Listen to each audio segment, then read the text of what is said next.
Okay, welcome to Bitrix24 Live. I'm Damien Edwards, Commercial Manager of Bitrix24 Gold Partners Interface. We're based in the UK and we have offices in the US and Dubai. And we manage all your pre-sale support so we can provide a demo for you, answer your questions about the different editions of Bitrix.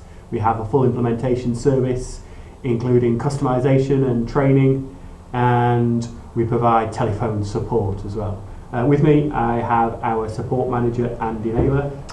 Hi there. So we're going to be here for the next hour, taking your questions on Bitrix24. So it doesn't really matter what version you've got, from the free version through to the professional, up to the on-premise. We can show you on screen the answers to any questions that you may have. So do put them in the box next to the video on YouTube. If you do have questions throughout the week, we do get some come in, so we can start the next session with those questions. So please do get those sent to sales@intraface.com. The details are on the screen, and we can start the sessions off with those questions. So please do fire questions at us. We can answer them as we go along. Yeah, so we had a question in earlier on today about sales intelligence. So basically, the client is quite confused about how it works. So there are quite a few different areas to it, quite a few different things you need to set up, and in some ways you have to connect other accounts. So let's just have a quick look at the main areas of sales intelligence. It is a new feature. It is currently in beta. Let's go into this. We've got two accounts set up here. We've got a self-hosted instance and a cloud instance there. Go to our self-hosted one. Works the same on both. And inside here you'll see across the top various platforms: Facebook, Google, Instagram, etc.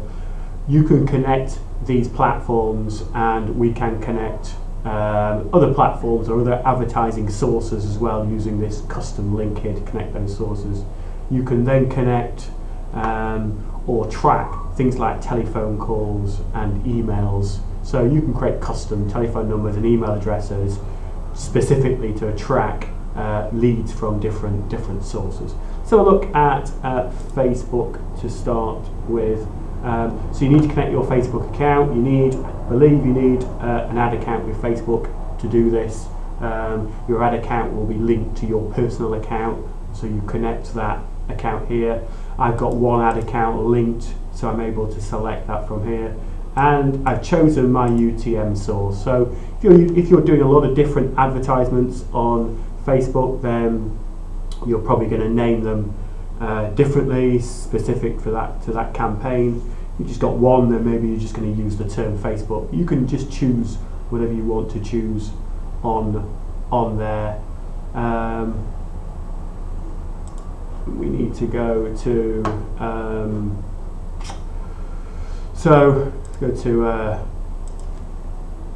let's go to one of our pages, intraface.co.uk slash, where's my question mark, UTM, I think it's underscore source equals Facebook. So you need to type in this. So if you're creating an advert on Facebook, you need to put your URL of the page you want to direct the user to, and then you need to follow up with this little line. So question mark UTM underscore source equals Facebook in this case. That will open up the main page, and if you've got a form on there that you're asking to be complete, we've got a widget here. You might be that you have a CRM form embedded in the page. If they complete that form, let's put my name in here and see this. Let's put an email address in. Oh.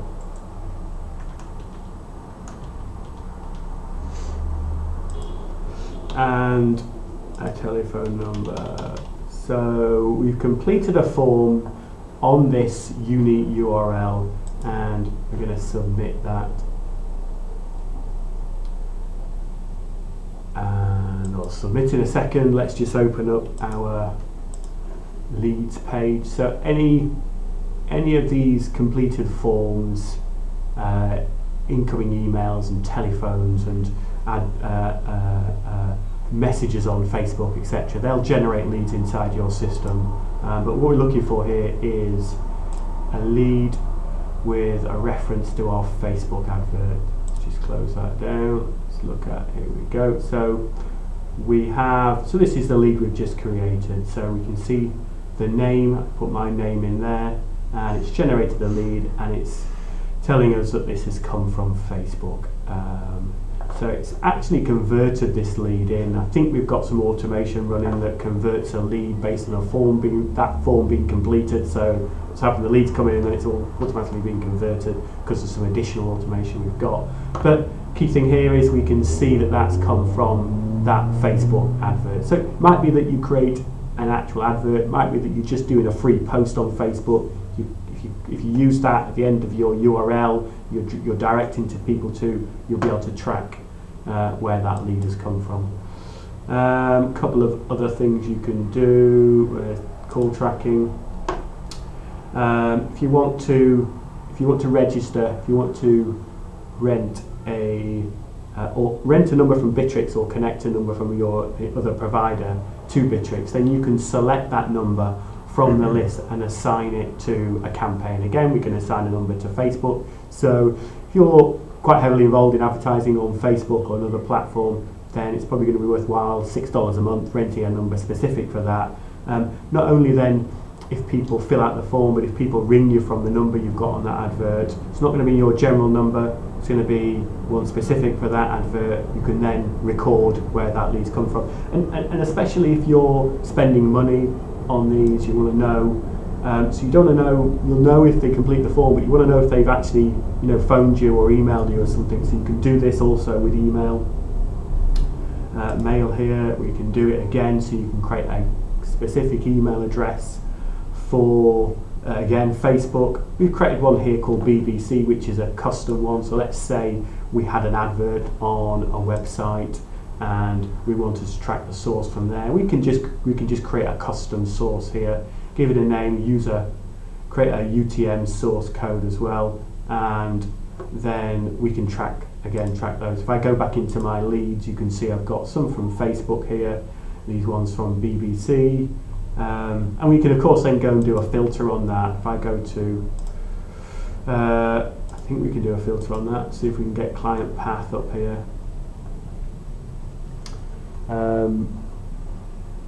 Client path, so we've got the option to filter that client path.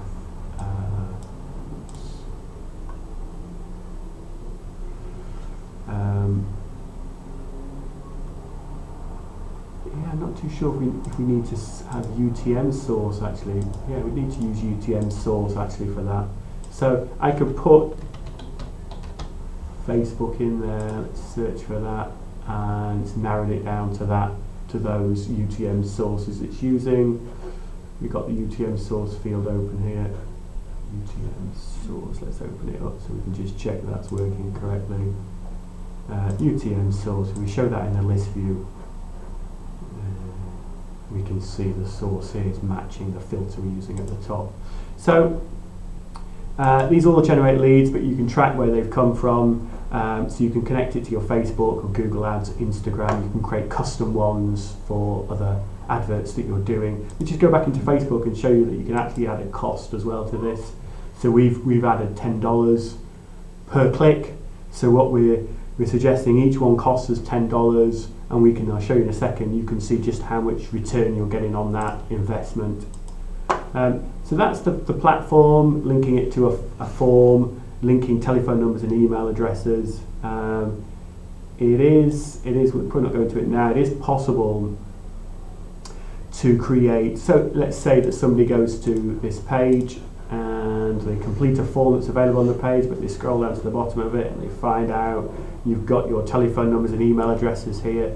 It's possible to actually switch these telephone numbers and email addresses for custom ones that are specific to that lead source. You would do that in here. So I can add my site or landing page in here, and it will actually search the site for telephone numbers and email addresses, generate some code for us which we can embed on that site using Bitrix sites. It will automatically add that code to the Bitrix site. You can put that onto your WordPress site otherwise, and it will generate a widget at the top of the page that allows you to then map sources to a telephone number. So if it's come from Facebook and they've landed on your contact us page, you might want to change the telephone number to that one. If it's come from Google, you're going to change the telephone number. So not only you're not going to miss then people that decide not to complete the form that you kind of pointed them to, but actually want to ring you up. Still going to track where that lead has come from. So you've got all areas covered there. If we just look into reporting, I've got a little bit of data in here. So it shows us the different stage, so we can see leads, deals and closed deals over here, and it gives us, so we can see that the price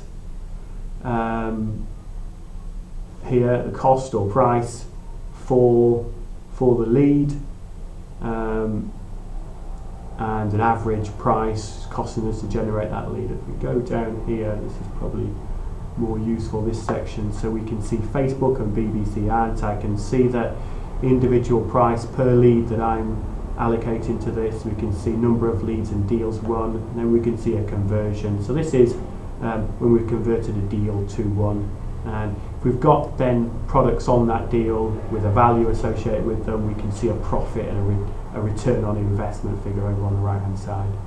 So yeah, it's all there. You can filter this by any date range. Traffic report shows us a bit more really by individual, so we're assigning these leads to different people. I guess it's key generating a lead from a particular campaign to assign it to the right people so they get followed up quickly. We can see how many leads John Smith's got. We can see the total profit he's making from these campaigns, and then split down by these other sources, individual sources down here.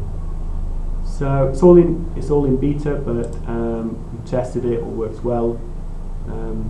Some of the tools in there, I think actually we covered. I mean, that's it really. I mean, essentially Google and Instagram, and these platforms are the same essentially as Facebook. You connect your ad account to them, and then not looked at stores. We've not tested that one, but you can connect up your telephone and mail, live chat widgets and website forms and things to track through those inquiry from advert to generating a lead through to adding products to that deal and winning that deal with a value against it. So I think that's it, isn't it? I think that's it. Yeah, I had a question come through on YouTube. In a work group, I set stages on a Kanban view that I would like to use as statuses on tasks.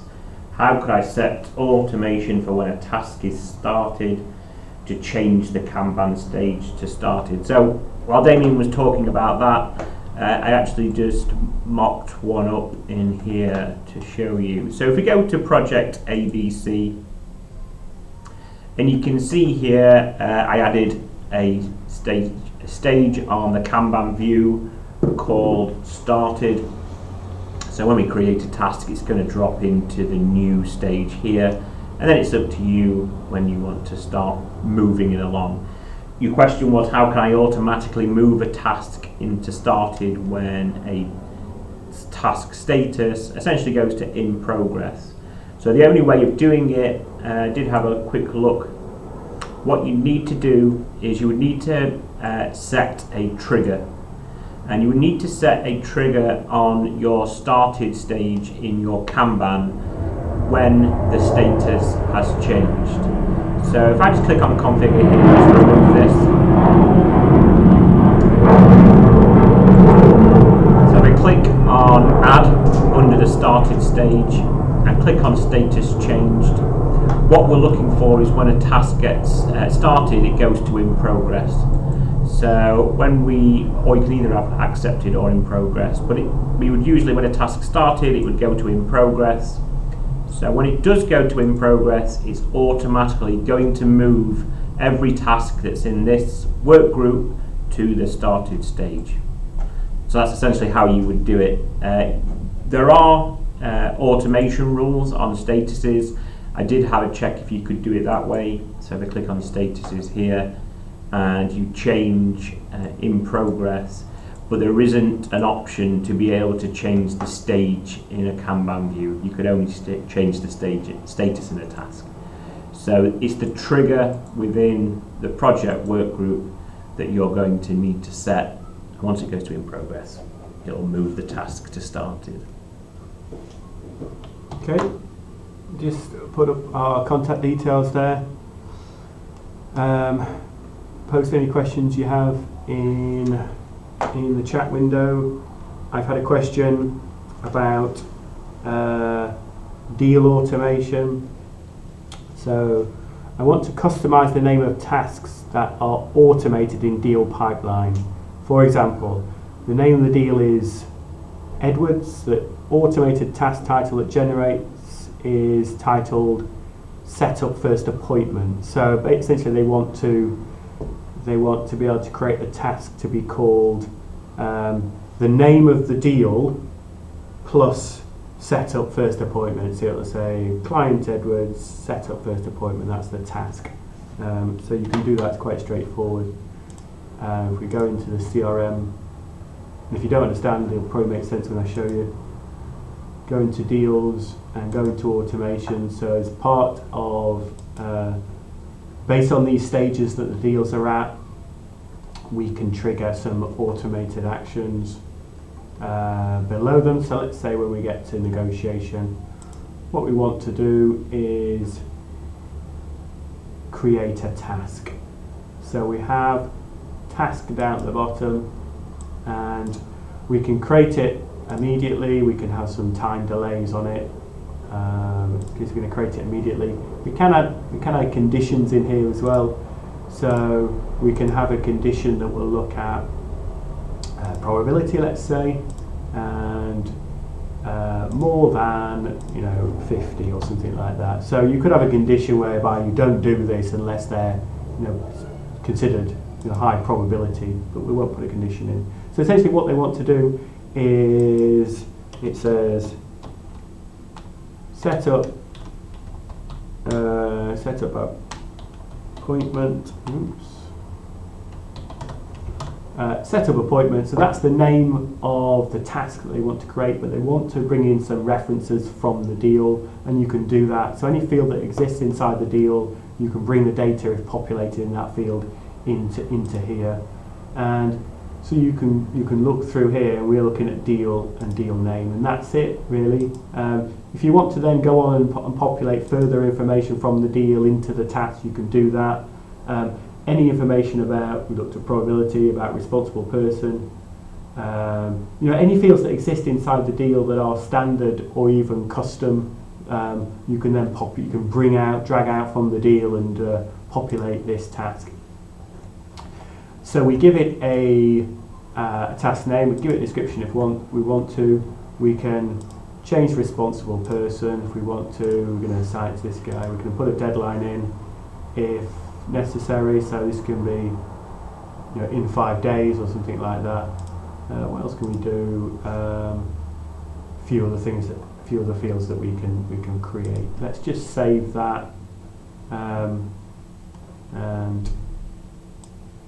so basically when this becomes negotiation, it should create a task. Let's just check that. So we're going to our deals. We've got a deal here. Let's move it into negotiation stage, and we can see that it tells us as well inside the CRM that the task has been created and gives us a link to it. This is called deal, just come in like that. So it's brought that in. Open it up. Then we can see that works. Okay, I've created multiple request workflows for different kinds of requests with forms. I would like to create a single workflow in which you can select a workflow from a drop-down menu and then trigger initiate the workflow form. Is this possible? So if you're trying to consolidate all your workflows into one workflow form, so they can just select the workflow form they want to fill out, you couldn't do that. I mean, when you create a workflow form, they essentially go into the activity stream, click on more, click on workflows. It's quite simple to select from there, so it's not very difficult. The only way of linking a form to another form is when you're binding something with an element. So if I click on purchase request, I could include the leave approval form in here, but the only option that it will give me is that I can select one of the requests that have been made on that leave approval form. So if I click into here, I'll be able to see all the requests that have been made from that particular approval workflow. I wouldn't be able to have a field that says workflow and then have any other a list of every workflow that you've created, and then when you select it, it would drop down. The only way of you doing it would be to have it in this drop down here, because it's quite. I think that depends on how many you have. I would have thought, but if the workflow forms aren't for everybody in the company, that you can narrow this list down by specifying the settings on the workflow. So if I went to purchase requests and clicked into edit them, so change workflow preferences, you can restrict people from having access. So that list in the activity stream menu link would be reduced for people who shouldn't have access to this particular list. So that's probably the only way of slimming that list down if you've got, say, 20 to 30 workflows. Okay, how easy is it to integrate Bitrix into my current finance system? So it depends on which finance system you've got. If you go into the applications, then you can choose from finance systems inside here, category,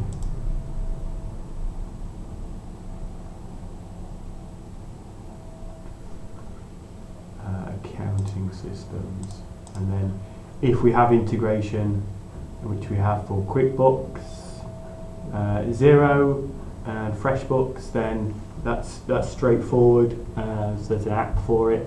If it doesn't exist, then you can do that through webhooks. So let's see if we can do webhooks on we don't have automation on invoices, do we? We don't have automation on invoices. So I guess actually when you win a deal, let's go into a deal and go into automation. So when we win a deal, this stage here, what we're probably going to want to do is generate an invoice. So we can create using source invoice like this. So we're creating an invoice based on when we win the deal, and we'll pull across those products on the deal to the invoice. So I guess you could use a webhook here actually to then do the integration with your finance package if it's not available. We're going to be doing something on webinar webhooks in a couple of weeks. So we'll go into that in detail. I think there might be an example on Xero integration somewhere. We'll pull it out and we'll do a webinar on it, so that we cover a few different examples. But you can do that on the cloud or on the self-hosted needs. So if you're so it can be done provided you can your system, your finance system is able to handle a webhook. If it's a cloud-based system, it probably can. Yeah, so I had a question come through from a user that uses the professional cloud. Every time I create a work group, it will ask to connect to my drive. Is there any way we can have this automatically connect? So this is in the cloud. So, yeah, the answer is yes, you certainly can. So what we're referring to here is every time we create a work group, let's see if we've got any notifications in here. Don't think we will have. Usually you would get a notification when you create a work group with a green connect and a red deny. And then all you need to do is, if you go in the left hand menu into settings, what you'll see is, if we just scroll down, then I think it was in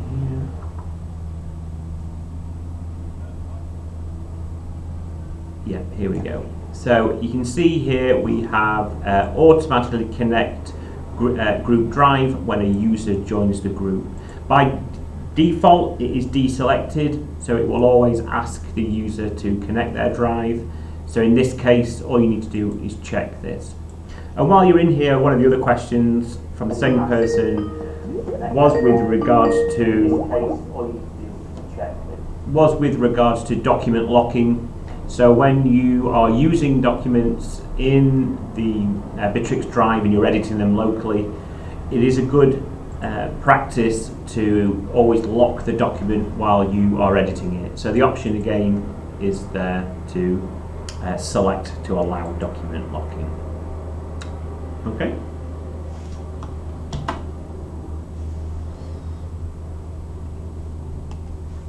Okay.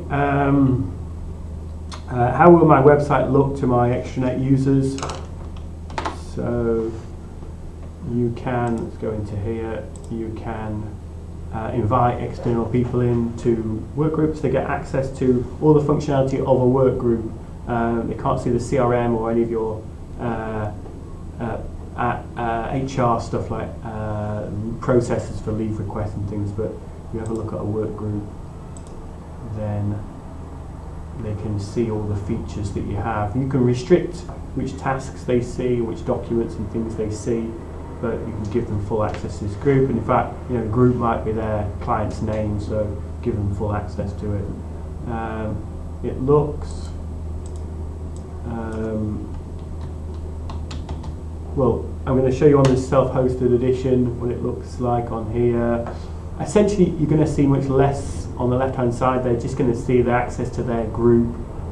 We've got a couple of the links here which we've made on here. This is a self-hosted edition, so you can create additional links. But really, they're going to see activity stream, tasks, and then their access to their group over here. The home page is like this. On this self-hosted edition, you're able to show you this. You're able to customize the pages and things. So I've added some custom links over here. We can click on here and modify, say, the URL that goes to and the image and things. So you can do a lot on the self-hosted to customize different elements of the page by going into this edit mode. But so you're able to add custom stuff and add your own branding. I suppose if you're inviting extranet users in with a self-hosted, you can have your own URL, your own login page. So I mean, if we log out of this, then you can see that it's not a Bitrix login page. It's on this demo.interface.com, and the user gets to see your own branding. Of course, if they, when they log in, regardless of what page they're trying to log in at, they'll get redirected to this extranet page because they don't get access to your site at all. So that's what it looks like. It looks like the same. I mean, we do quite a lot of customization for extranet sites to make them, to remove some things that are not necessary for certain people, and add your own branding and create different pages as well. And we've got on here some sort of news, I think. So you can use this, have this sort of like blog or news page, allow people to scroll through like that. So these are self-hosted features which are different. You see that the background on this site is this custom background. On the extranet site was just a standard background. You can choose your background, but the two sites are separate. So when I move from one site to another site, they're different, so they're set up differently. They'll take the default setting that you have for that site. But the integration is seamless in that I can put a document into that work group that the extranet user accesses, and you can access it instantly, that document. So we've got a question about this. How should we properly configure this? If you're referring to extranet work groups, then essentially in a work group you have 3 levels of permission. So you'd have the owner, the assistants, and the members. We would always recommend having your extranet users, keep them as members, and then your staff as either the assistants if it's an extranet project, or if you have a normal work group, these are going to be moderators. And then you should configure the work group however you wish. In actions at the top, click on access permissions, and you can then specify based on those 3 levels what people see. So permission to create tasks. If you've got your extranet as group members, you might not want your extranet users to create tasks. So that means we can flick up one and just have group owner and moderators, and then that would be your employees. So you would be restricting your extranet users to not be able to create tasks. And you can go to each of the modules and set up that for each one. So you might not want them to post, then you would just click on all group owner and moderators and not the members. And the drive and the calendar have the separate permissions within that particular module. So that's how we would recommend setting up. With regards to inviting an extranet user in, it's very straightforward. Once you've invited them in, they will only have access to the work group that you have given them access to and see the people who are within that work group. Bitrix does everything else for you. So all the permissions are set when you invite that extranet user in. There's nothing that you need to set up in terms of the actual user itself.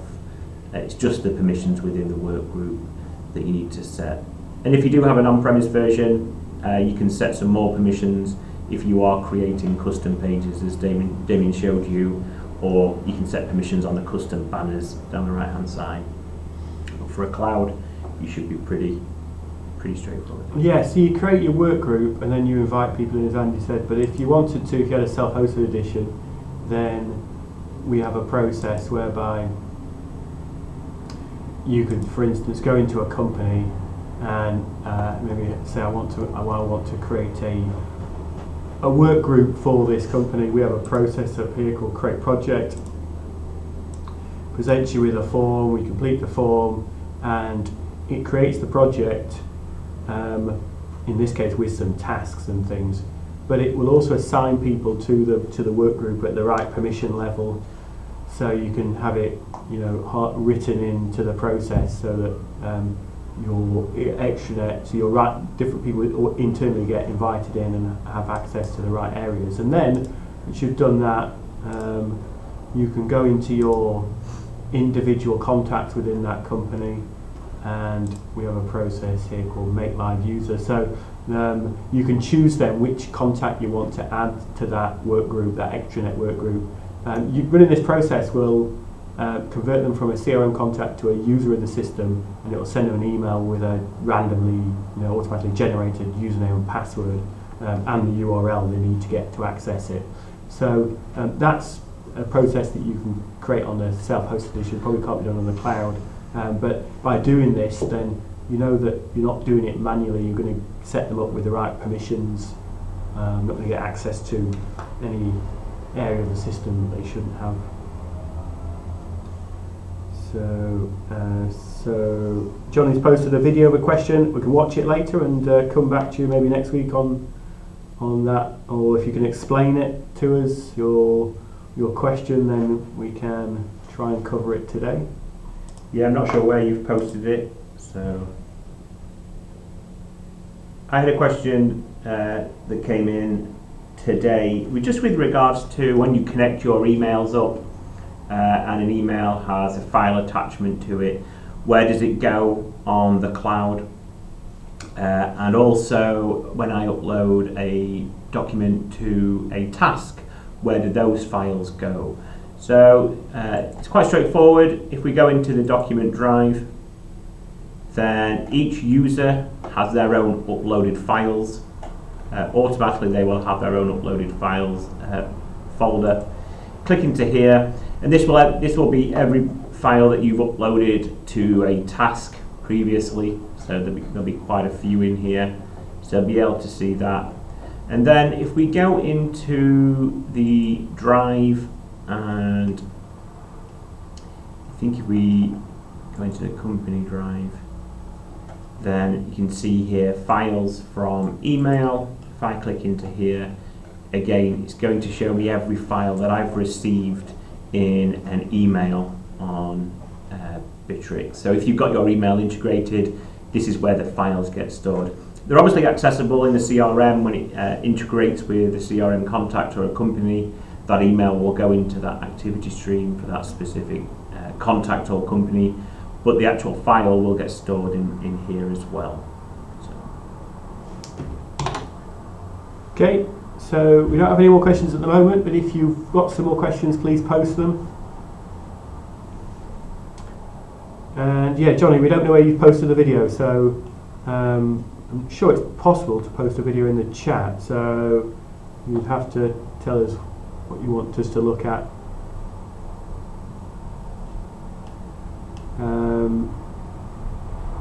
In the meantime, if you have questions, you can send them to live@intreface.com. It's intreface.com.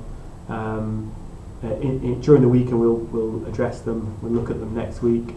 And if you want to have a demo, then contact us at any email address, but generally sales@intreface.com to arrange a demo, and we can.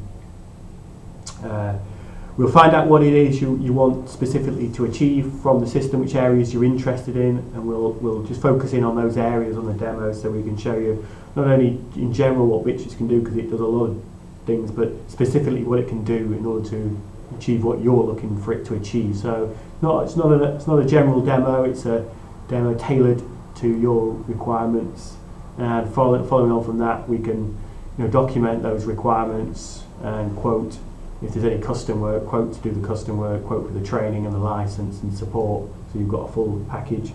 I think if you're implementing something like Bitrix, you should be considering all the implementation costs. So the license is relatively competitively priced, but the license is normally, almost always, only a small part of the implementation cost. So we would say that normally it's 6-7 times.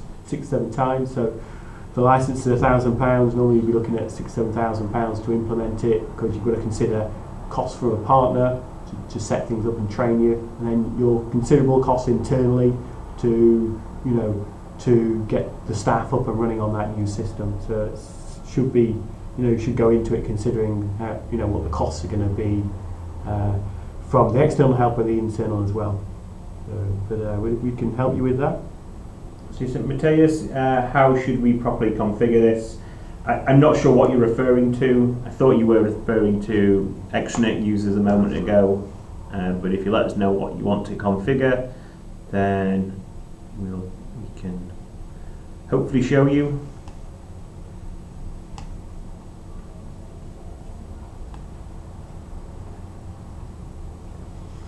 Okay, I don't think we've got any more questions. So if you want to questions right now. So if you want to join us next week, or if you want to register for webinars we do on specific areas, we look at CRM and project management, telephony, sites, automation, self-hosted edition, etc. Then we do those on Mondays. Go to our website and register at interface.com/webinars, or go to Bitrix24. Scroll down to the bottom and there's a link at the bottom to webinars where you can register. But we will we'll wrap it up for now and hope to see you next time.